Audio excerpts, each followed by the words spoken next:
Boston Celtics, unfair sa Pistons kahit walang Jason Tatum. Bronny James, halimaw sa G-League, handa na sa NBA. At Warriors fans, nagkagulo sa post ni Butler sa social media.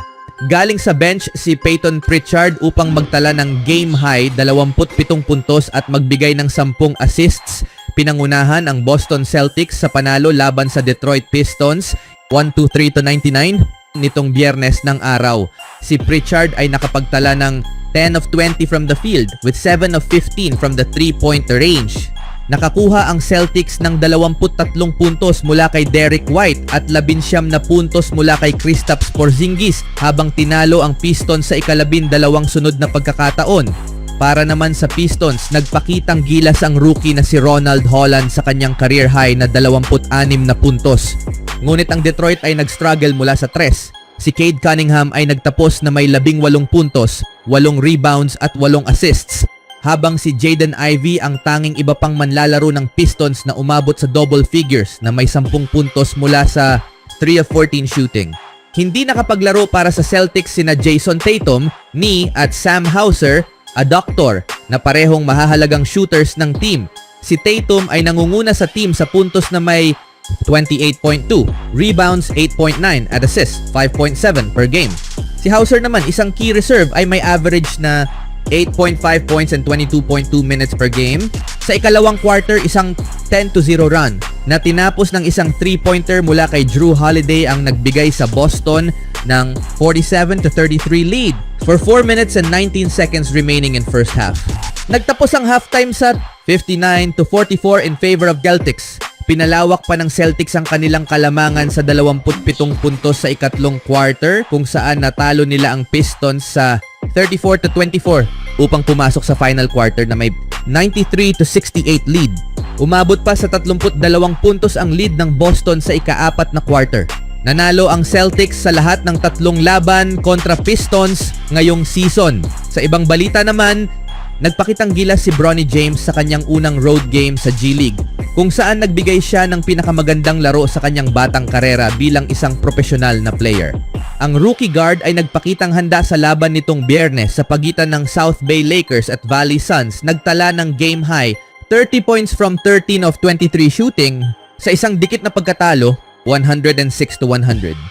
Bukod sa kahangahangang opensa, ipinamalas din ni James ang kanyang atletisismo. Sa unang half ng laro, nagpakitang gilas siya sa isang alley-oop, lumundag ng mataas, at dinakdakan ang bola bago titigan ng isa sa kanyang mga kalaban. Lumalabas na ang kumpiyansa ni James na siguradong ikinatutuwa ng kanyang amang si LeBron James at ng Lakers organization. May kakaibang diskarte ang pamunuan ng Lakers para sa number 55 draft pick, kung saan nilimitahan siya sa paglalaro para sa South Bay Lakers sa mga home games bago ang pinakahuling laban kontra Valley Suns. Ang ganitong setup ay binatikos ng ilan kabilang si Hall of Famer at TNT analyst Charles Barkley na nagsabing maaaring makasama ito sa pag-unlad ni James. Gayunpaman, mas maraming court time ang magbibigay sa dating 4-star recruit ng mas malaking kumpiyansa at kakayahan sa opensa. Sa kanyang unang road game sa G-League, nagpakita si James ng kapanatagan at determinasyon. Nagsimula at nagtapos ng malakas upang bigyan ang kanyang koponan ng tsansa kontra sa top team ng West Division. Sa kanyang unang 3 laro kasama ang South Bay, nakitaan siya ng kakulangan sa pagiging agresibo at epektibo na may average na 8.7 points in 29.4% shooting.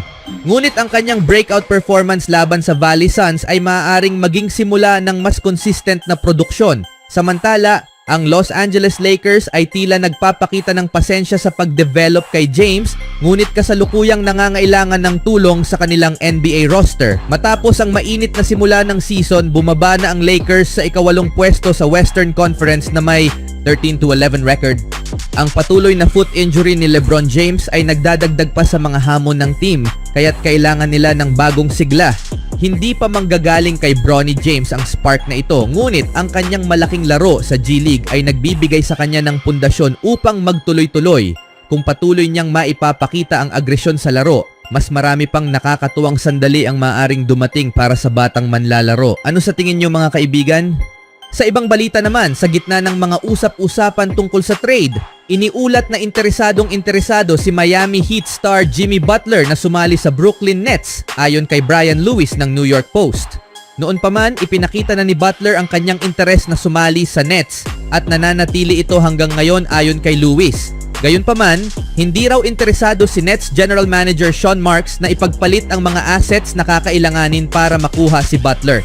Nitong nakaraang summer, nakakuha si Marks ng maraming assets, pangunahin sa anyo ng draft picks mula sa trade ni Mikal Bridges sa New York Knicks at isa pang trade sa Houston Rockets. Gayunpaman, maaaring magbago ang sitwasyon sa off-season kapag naging unrestricted free agent na si Butler.